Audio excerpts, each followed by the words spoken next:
नमस्कार, यह चेतना रेडियो है। बदलती चिकित्सा प्रणाली, चिकित्सक मरीज के बीच घटता विश्वास, जांच से मरीज का बढ़ता खर्च, पब्लिक प्राइवेट पार्टनरशिप, बीमा क्षेत्र से बदलती चिकित्सा व्यवस्था, यह सब महत्वपूर्ण विचारणीय बिंदु हैं। आइए इन सब पर सुनते हैं बेबाक बातचीत तथा अपने सवालों का जवाब तलाशने की कोशिश करते हैं। मेरे साथ हैं डॉक्टर नवनीत सुथार। आप प्रसिद्ध नाक कान गला रोग विशेषज्ञ हैं तथा बीकानेर में बहु चिकित्सा सुविधा अस्पताल मारवाड़ हॉस्पिटल के निदेशक हैं। मैं संजय आर्य चेतना रेडियो के श्रोताओं की ओर से डॉक्टर नवनीत सुथार का हार्दिक अभिनंदन करता हूं। वर्तमान में बदलती हुई शिक्षा प्रणाली, जिसमें चिकित्सा शिक्षा प्रणाली भी है, बहुत सा निजीकरण का समावेश शिक्षा जगत में हो गया। निश्चित तौर पर हमारे देश में चिकित्सकों की संख्या बढ़ रही है, पढ़ने वालों के लिए, बच्चों के लिए अपॉर्चुनिटी बढ़ी है, लेकिन आज इस बदलते परिवेश को आप किस तरह से आकलन करते हैं? बिल्कुल, परिवेश मैं तो कहूँगा कि शिक्षा से ही बदल गया है। प्राइमरी लेवल से यदि अपने आप ऊपर जाएंगे ना, तो सब जगह ही परिवेश बदला है। बच्चों को अभी टीचर, सरकारी टीचर देखते हैं तो उनकी इतनी ड्यूटियां इधर उधर लगी रहती है, या उनका अलग अलग टारगेट दिए होते हैं। तो पहले दो फोकस होते थे, पढ़ाना और दूसरा ज्ञान देना। एजुकेशन को आप लाइटली लेते हैं, लेकिन एजुकेशन समाज का निर्माण करती है, तो उस पर हमें सोचना चाहिए। ऐसे मेडिकल एजुकेशन में डॉक्टरों की कमी है, इसमें कोई शक नहीं है। सरकार की अपनी लिमिटेशन रहती है, फाइनेंस की भी लिमिटेशन रहती है, उस इंफ्रास्ट्रक्चर को रन करने की भी लिमिटेशन रहती है। पुराने जितने भी गवर्नमेंट मेडिकल कॉलेजेस हैं, they are highly reputed all over the world, not in India. उनके जो शिक्षक हैं, उन्होंने जो स्तर आज़ादी के बाद से बनाए रखा है, जो स्टैंडर्ड बनाए रखा है, शायद दुर्भाग्य से वो शायद डिटोरिएशन की तरफ जा रहे हैं, सारी जगह ही जा रहा है। लेकिन प्राइवेटाइजेशन आने से फायदे और नुकसान दोनों होंगे। लॉन्ग टर्म में पता चलेगा कि इसका अपने को एक डॉक्टर ज्यादा निकालने से उनको कितना अनुभव हो रहा है, टीचिंग का क्या है, वो सही में शिक्षा हो रही है कि नहीं हो रही है। दोनों तरह का जो ज्ञान जो हम लोग चाहते हैं कि, क्योंकि मैक्सिमम टाइम बच्चे का या जो भी एजुकेशन का है वो टीचर्स के साथ, फैमिली से ज्यादा 6 से 8 घंटे वो टीचर के संपर्क में रहता है और हाईली इन्फ्लुएंस्ड बाय देम। अब ऐसा कोई मॉनिटरिंग सिस्टम इंडिया में मेरे को लगता नहीं है कि भी इनको मॉनिटर किया जा रहा है कि इसका क्या रिजल्ट है, कोई स्टडी हो रही है ईमानदारी से कि भी ये इसका एंड रिजल्ट क्या रहेगा, अपने जो पहले थे वो बेटर है या अब है जो बेटर है। तो ये बड़ा ट्रांजिशन काल में है, इसके बारे में अभी वक्तव्य देना बड़ा मुश्किल रहता है इसमें, क्योंकि की जो जनरेशन है दे आर हाईली इंटेलिजेंट, क्योंकि अपना ज्ञान तो लेते ही हैं, वो जो अपने पारिवारिक ज्ञान है उसके अलावा भी परिस्थितियों में ज्ञान का तो भंडार आजकल इंटरनेट से, तो they are very intelligent, they need direction. उनको डायरेक्शन देने का काम टीचर, चाहे वो मेडिकल कॉलेज का हो चाहे स्कूल का, उनका रहता है। तो ये बड़ा ट्रांजिशन काल में है, और उसमें ऊपर जो नीति नियंत्रक हैं या राजनेता हैं, ये उनको सोचना है कि अपने पास ऐसा सिस्टम है क्या। हमें लगता है कि ऐसा भी नहीं है। आपने दो चीजों की ओर इशारा किया कि एक तो शिक्षा में हर स्तर पर गुणवत्ता को बनाए रखने की आवश्यकता है, और दूसरा उस गुणवत्ता के आकलन के लिए निश्चित तौर पर हमारे पास में प्रभावी सिस्टम होना चाहिए, उसका मैकेनिज्म होना चाहिए। उसी के बाद में हम इस बात का निर्धारण कर सकेंगे, अन्यथा अच्छा हुआ या बुरा हुआ इसका परिणाम भविष्य बताएगा। एक और बहुत गंभीर विषय है, कहीं न कहीं टेक्नोलॉजी ने एक चिकित्सक को जांचों पर आधारित कर दिया। एक मरीज का खर्च बढ़ा, लेकिन चिकित्सक का बीमारी के प्रति आकलन की क्षमता और 100% भी बढ़ी। दूसरी तरफ कहीं न कहीं मरीज और चिकित्सक के बीच एक वातावरण उत्पन्न हो गया, जिसमें चाहे उसे कहिए कि वो वातावरण संवादहीनता की वजह से आया, चाहे बढ़ती व्यावसायिकता की वजह से आया, कहीं न कहीं जो विश्वास का एक सूत्र था, एक बंधन था, उसमें ढीलापन आ गया। मैं इन सभी चिकित्सकों के लिए नहीं कह रहा हूं, लेकिन प्राय जो वातावरण में देखा जाता है, यह एक गंभीर विषय है। एक चिकित्सक जिसे एक मरीज भगवान के रूप में देखता था, क्योंकि वह जीवन देता है, यदि वह उसके प्रति अविश्वास करता है, तो ये हमारे जीवन के लिए, मानवता के लिए, दोनों के लिए संकट पैदा करता है। इसके लिए आप क्या आकलन करते हैं, अपने साथी चिकित्सकों को क्या संदेश देना चाहते हैं, और एक मरीज जो आपको भगवान के रूप में देख रहा है उसके लिए क्या संदेश देना चाहते हैं? बिल्कुल, जो डॉक्टर पेशेंट रिलेशनशिप हम लोग बोलते हैं वो डिटोरिएट हुआ है। मैं 2001 के बाद से मैं इस प्रैक्टिस की लाइन में हूँ। हमने वाकई में लोगों को जिनको देख के हम प्रभावित हुए कि उस टाइम फैसिलिटी नहीं थी, इतनी भीड़ होती थी, मरीज के कुछ हो भी गया तो वो हाथ जोड़ के खड़े रहते थे, डॉक्टर साहब आप जितने एफर्ट किया और हम लोगों को कोई शिकायत नहीं है। और जो ऑनर था जो पैसों से नहीं तोला जा सकता है, उतना ऑनर अब किसी भी जो गांव में हम डॉक्टरों के प्रति देखते थे वो मतलब उनके लिए जितना ऑनर अब शायद किसी के लिए भी हम लोग नहीं देखते हैं। हमारे जो मेडिकल कॉलेज के टीचर थे तो they are like God. Deterioration का कारण बिल्कुल मल्टीफैक्टोरियल रहता है, इसको एक तराजू में नहीं तोलना चाहिए। डॉक्टर भी अच्छी प्रैक्टिस करते हैं। पहला तो जो आपने कहा कि मेडिकल के अंदर इन्वेस्टिगेशन आए और उससे खर्चा बढ़ा, बिल्कुल खर्चा बढ़ा, क्योंकि आज का जो जितनी भी मेडिसिन है और आने वाले टाइम में भी एविडेंस बेस्ड मेडिसिन रहेगी। जो हमारी पॉलिसीज है गवर्नमेंट की या जो हमारे नीति निर्धारक हैं जो एक टाइम से पॉलिसी बनाते रहते हैं, पहले साधन नहीं थे तो क्लिनिकल पे था, अभी एविडेंस बेस्ड मेडिसिन के अंदर क्या होता है कि आपको लगता है ये बीमारी है तो आपके पास सबूत होना चाहिए और सबूत इन्वेस्टिगेशन होते हैं, इसलिए इन्वेस्टिगेशन की दर बढ़ रही है। फायदे भी हैं, इसका नुकसान एक ही है कि आपका खर्चा बढ़ गया।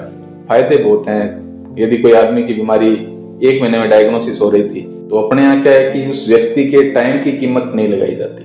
बाकी देशों में क्या होता है कि आपका जो टाइम खराब हुआ है वो देश का टाइम खराब हुआ है। आप यदि 1 महीने स्वस्थ रहते तो आप इतने प्रोडक्टिव रहते, वो कैलकुलेशन करते हैं खर्चे की इस तरह।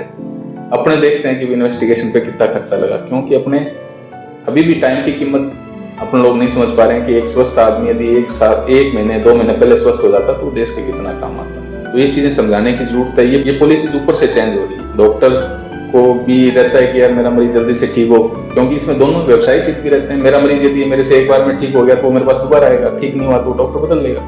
लेकिन इस समस्या का समाधान प्रसारण से, ज्ञान विज्ञान से भी लोगों में जागरूकता हो कि जांचें क्यों कराई जाए, इसके लिए टाइम चाहिए। तो जो भी मेरे साथी डॉक्टर हैं जो जांचें करवाते हैं तो उनको बताना चाहिए कि भी हम लोग ये जांच करवा रहे हैं इसलिए करवा रहे हैं। यदि किसी के मन में भी शंका है तो उसको वापस क्वेश्चन करने का जवाब होना चाहिए कि सर आपने मेरी ये जांच क्यों करवाई है। उसका जवाब हमें बिना चिढ़े बिना डांटे देना चाहिए कि हमने ये जांच इसलिए करवाई है। दूसरा, डॉक्टर पेशेंट, मैं इसमें मीडिया की बड़ी भागीदारी मानता हूँ। क्या होता है कि आप 100 अच्छे काम है उनको आप नहीं छिपा सकते। एक एरर होते ही लोग जज बन जाते हैं। उसका साइंटिफिक तरीके से उसको आप देखिए कि वाकई के अंदर एरर है या नहीं है। और मीडिया का जो इम्पैक्ट होता है वो तुरंत आता है कि वहाँ ऐसे हुआ, तो मरीज के मन में आ जाता है कि यार वहाँ ऐसा हो रहा है, मैं जाऊँगा मेरे साथ भी ऐसा होगा। तो माइंड सेट है वो चेंज हो जाता है। कहीं भी जगह जाने से पहले आपको लगता है कि नहीं यार मेरे को तो खराब ही खाना खिलाएगा, तो आपको खाने का स्वाद नहीं आएगा और आपका व्यवहार, जो बोलने की स्टाइल है वो तुरंत चेंज हो जाएगी कि यहाँ तो ऐसे ही होता है, इनसे लड़ लें।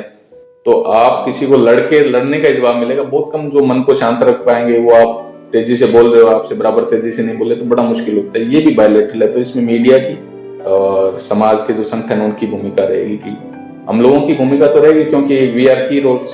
तो हम लोगों को तो अपने व्यवहार को लोग कैसे करें, अपने को एक स्टेबल रखना चाहिए। तो 2 ही क्रक्स हैं इसमें। एक तो लोगों को ध्यान होना चाहिए एजुकेशन की, मेडिकल साइंस है क्या, एक्चुअल में क्यों जांचें करवाई जा रही है। दूसरा, जो पेशेंट और डॉक्टर के रिलेशनशिप को सुधारने का तरीका मीडिया ही है। बहुत खूब कहा। मीडिया की भूमिका इसलिए भी महत्वपूर्ण है कि वह इसके सकारात्मक पहलुओं को भी समाज के सामने रखे। दूसरा, कोई व्यक्ति, एक चिकित्सक जीवन देने का प्रयास कर सकता है, लेकिन वह किसी के जीवन की सीमा नहीं लिख सकता। वह बीमारी को ठीक करने का प्रयास कर सकता है, वह उसकी 100% गारंटी नहीं दे सकता। उसमें बहुत से फैक्टर, उसका जीवन का प्रवेश, उसके जीवन में क्या क्या, किस तरह की उसकी अपनी क्षमताएं हैं, पारिवारिक वातावरण क्या है, ये सब बातें सम्मिलित होती हैं। और जहां हम कुछ लेने आए हैं वहां हमें अपने विश्वास को कायम रखना होगा, तभी हम एक मरीज और चिकित्सक के बीच उसी श्रद्धा और विश्वास के संबंध को बनाए रख सकेंगे। क्योंकि घड़ी मुझे कुछ संकेत दे रही है। ये जो पब्लिक और गवर्नमेंट पार्टनरशिप का कंसेप्ट आया है, पहले दो ही चीजें थी, या तो सरकारी या गैर सरकारी। अब हम सरकार और निजी क्षेत्र आपस में हाथ मिलाकर चिकित्सा क्षेत्र में भी बढ़ने लगे हैं। इसमें एक तीसरा फैक्टर हमारे देश में बीमा क्षेत्र की और बढ़ती हुई जागरूकता भी सम्मिलित है। सरकार के साथ में तीसरा हाथ बीमा क्षेत्र ने भी एक मरीज के इलाज में मिलाया है। आप इस प्रवेश को किस तरह से देखते हैं? बिल्कुल, हमारा जो हेल्थ सिस्टम है वो आज़ादी के बाद से बहुत ज़्यादा प्रोग्रेस किया है इसने। एक टाइम था जब आप लोग तो मेरे से ज़्यादा बड़े हैं तो आपको ध्यान होगा कि भाई आपको आज गांव में कोई बीमार पड़ा है तो बीकानेर जाके सर्जरी होती थी, तो मरीज के मरने की संभावना बहुत रहती थी। लेकिन उस टाइम मोर्टिलिटी डिलीवरी के दौरान एक्सेप्ट रहती थी, बच्चे मर गए तो एक्सेप्ट रहती थी, और एवरेज एज जो बोलते हैं किसी देश की वो 40 to 45 के बीच में थी। आज अपनी 70 है। अपनी मैटरनल मोर्टिलिटी रेट बहुत कम हो गई है। इन्फेक्शियस डिजीज पे अपने कंट्रोल पा लिया है। कुछ जो रोग जो सुना करते थे, स्मॉल पॉक्स, और वो सबसे अपने इरेडिकेट कर दिया। तो ये एक सामूहिक प्रयास था जिसमें गवर्नमेंट का रोल बहुत ज़्यादा था। बड़ी बीमारियों को इरेडिकेट करने में जिसमें फाइनेंशियल बेनिफिट नहीं है वो सरकार ही कर सकती है। अब फिर जो प्राइवेट सेक्टर है, आज भी 60 to 70% सेवाएं प्राइवेट सेक्टर से दी जाती है। तो दोनों ही चीज से, सरकार हो चाहे प्राइवेट हो, वो है तो जनता ही और जनता के लिए है। सरकार नीति निर्धारक रहती है, सरकार की अपनी जिम्मेवारियां, बड़ी जो जिम्मेवारियां वो लेती है, और प्राइवेट जो कॉमन डिजीजेस हैं, जो लोगों के पास एबिलिटी है, उसके लिए काम करती है। तो दोनों का कोलैबोरेशन आज से नहीं है, पुराना है। लेकिन जो इनका इंटीग्रेटेड, अब जो आप कह रहे हो कि पब्लिक प्राइवेट पार्टनरशिप, ये आया है एडवांसमेंट के बाद में। गवर्नमेंट के अंदर आप कितना ही कर लो, चेंजेस आर स्लो, क्योंकि जो राजनीतिक दल, जो पार्टी बैठी है, उसकी सोच कैसी है और उसके फाइनेंशियल इम्प्लीकेशन सरकार पे कैसे होंगे, और गवर्नमेंट की प्रायोरिटी हेल्थ के प्रति कैसी है, उस पर डिपेंड करती है। तो वो लोग, ये चेंज होती रहती है। तो इसका जो मध्य मार्ग है, क्योंकि काम तो सबने अपने जनता के लिए करना है, चाहे वो धन आए से नहीं आए, अल्टीमेट तो बेनिफिट समाज ही होगा।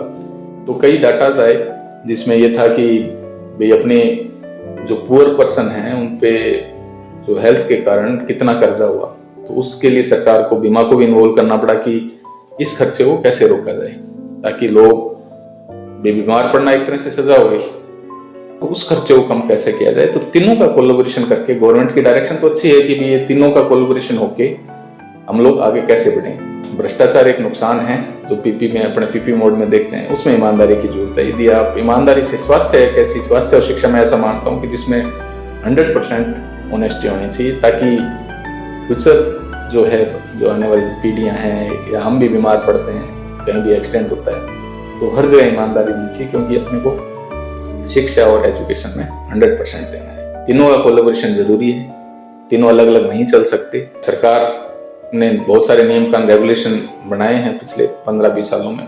बहुत ज़्यादा रेगुलेशन भी नहीं होने चाहिए प्राइवेट पे, क्योंकि उससे जो भ्रष्टाचार भी बढ़ता है और हतोत्साहित भी होते हैं। चिकित्सक जो है वो बड़ा, जो समाज का आपके बच्चे होते हैं, they are very intellectual person, very hard working, but they are very emotional. तो उनको वो सपोर्ट चाहिए जो सरकार और समाज से चाहिए।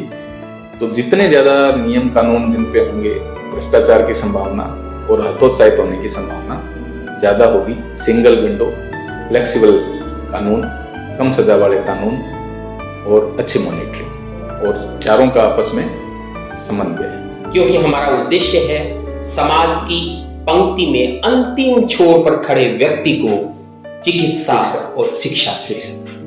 बहुत खूब। आज की हमारी इस बातचीत में आपने समाज के उन बिंदुओं पर, देश के उन बिंदुओं पर हमारे श्रोताओं के सामने बहुत बढ़िया ढंग से अपने मंथन, अपने विचारों को रखा। निश्चित तौर पर आज की हमारी बातचीत चेतना रेडियो के श्रोताओं के लिए ही नहीं, बल्कि चेतना रेडियो के प्रसारित कार्यक्रमों के बाद अपलोड होने वाले YouTube, अन्य सोशल मीडिया माध्यमों से जब पहुंचेगी तो बहुत उपयोगी साबित होगी। आपने चेतना रेडियो के श्रोताओं के लिए अपना समय निकाला, आपका बहुत बहुत धन्यवाद।